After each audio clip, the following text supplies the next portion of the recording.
Chciałbym się wspólnie z ojcem dzisiaj zastanowić nad poważnym problemem i pytaniem zarazem, jaką rolę Kościół jako wspólnota, instytucja mógłby odegrać w tych dzisiejszych zmaganiach o coraz czystsze powietrze w Krakowie.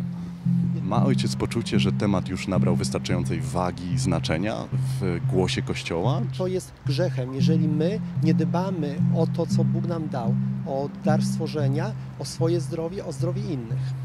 Palenie śmieci na przykład w domowych paleniskach jest grzechem, czy to prawda?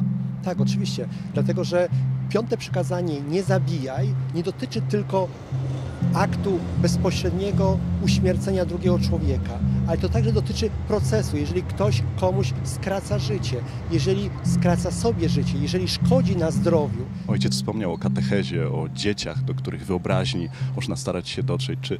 Czy ma ojciec takie poczucie, że przygotowując katechezę, przygotowując zajęcia z młodymi ludźmi, z dziećmi, z dużą łatwością dociera ojciec do interesujących, intuicyjnie opisanych materiałów edukacyjnych? Czyli na przykład gdyby ojciec chciał w prostych słowach nie mówić wyłącznie językiem teologii, językiem grzechu, piątego przykazania, a na przykład powiedzieć, że no ale drogie dzieci, jedna spalona butelka plastikowa w piecu to tyle a tyle szkodliwych substancji w powietrzu. Czy problemem jest brak odpowiednich materiałów edukacyjnych, które ktoś mógłby stworzyć na potrzeby również Kościoła? Każdy z nas ma docierać do innej grupy docelowej, dlatego że mnie jedni usłuchają, kogoś innego drudzy usłuchają, a człowiek wierzący, rozumny też weźmie pod uwagę i jedne, i drugie argumenty. Te argumenty racjonalne powinny być wzmacniane argumentami teologicznymi wypływającymi z naszej wiary.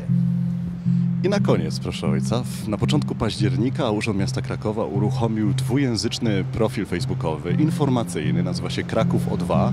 Pojawiają się tam zarówno po polsku, jak i po angielsku ciekawostki, fakty, statystyki, zdjęcia, filmy dotyczące wyłącznie tej tematyki. I zapytam tak nieco prowokacyjnie może ojca, czy możemy liczyć na to, że jeśli będą się pojawiały ciekawe pomysły, konkretne inicjatywy, to ojciec je do nas zgłosi na profilu?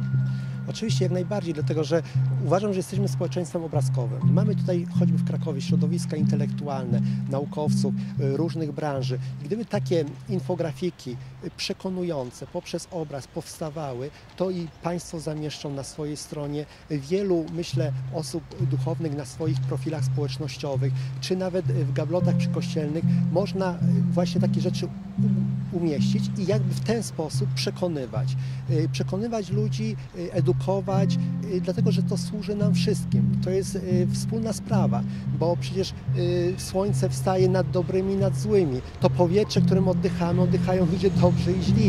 I wszyscy nawzajem sobie powinniśmy pomagać i dążyć do tego, aby ten świat, który nam Bóg dał, ale człowiekowi, który został stworzony na jego obraz i podobieństwo Boże, żeby ten człowiek nie niszczył tego świata, ale żeby go pielęgnował, ciągle rozwijał, bo my jesteśmy do tego powołani.